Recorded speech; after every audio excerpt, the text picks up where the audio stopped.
Hello and thank you for watching.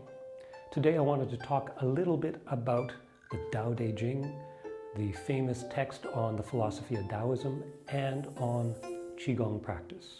Of course, these are two separate traditions, but I think understanding a little bit more about one, meaning the Dao-De Jing, is helpful in terms of the other, the Qigong practice, because there is a certain amount of overlap in terms of understanding and thought behind them. So we're going to look at the first chapter, the first verse of the Dao-De Jing, which very roughly translated goes something like this. The Tao named the Tao is not the true Tao, because naming things is not the same as the thing itself. Nameless is the origin of heaven and earth. Named, the words we use, is the mother of 10,000 things. Goes on to say that without desire, without paying attention to the material world, we can perceive the subtleties of the universe. With desire, with attention to the material world, we perceive its manifestations.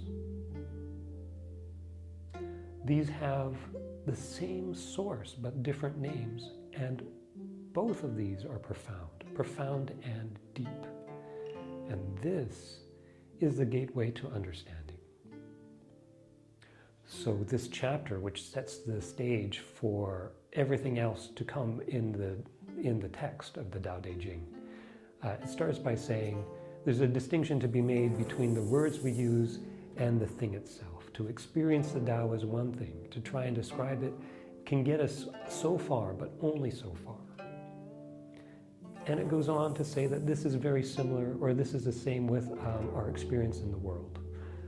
There are the great forces of yin and yang, which are the nameless ends of things, things that we can't describe.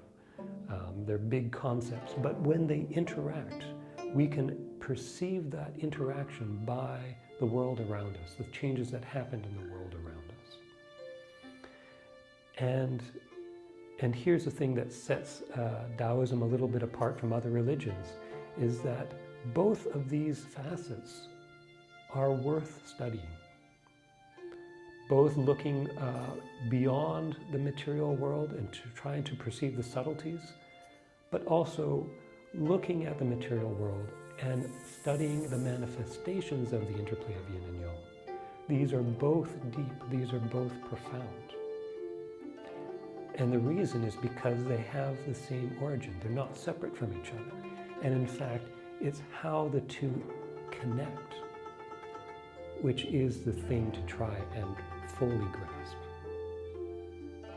And so this relates, I think, to Qigong practice as well, in that with the Qigong practice, there is the external manifestation of the Qigong. We'll do a Qigong move. We'll do single hand supporting the heavens. We bring both hands up. And then one hand palm face down, the other palm face up. The hands move away from each other. The hands turn over. The hands come back towards each other. And then they move away from each other. One hand goes down, the other turns over to go up. When they reach as far as they can, we turn the hands over, they come back.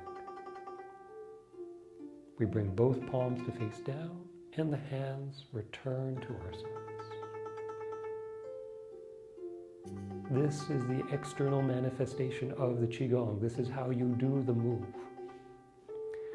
And of course, there's details. We can spend a lot of time talking about how the hands turn over, at what level the hands pass each other, what does the rest of the body do. All these additional important details to the external manifestation of this Qigong move.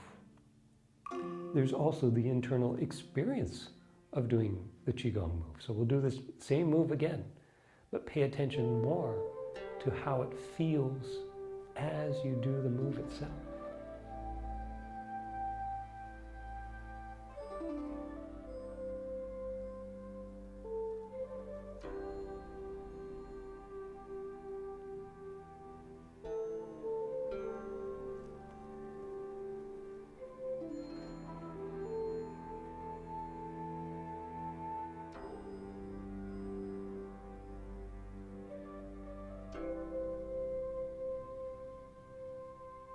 Good.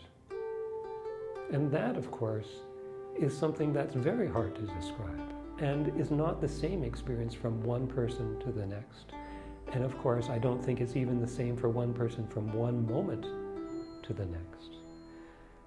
The important thing to understand from what is said in the first chapter of the Dao-De Jing is that these two experiences, or these two ways of approaching the Qigong, they are related to each other. And it's the connection between these two processes, the external, the internal, and having the two more closely aligned with each other. And there, in that space, that is where the understanding and the true benefit of a Qigong practice can be found. So I hope this information is helpful for you. Keep training, keep practicing, and take care.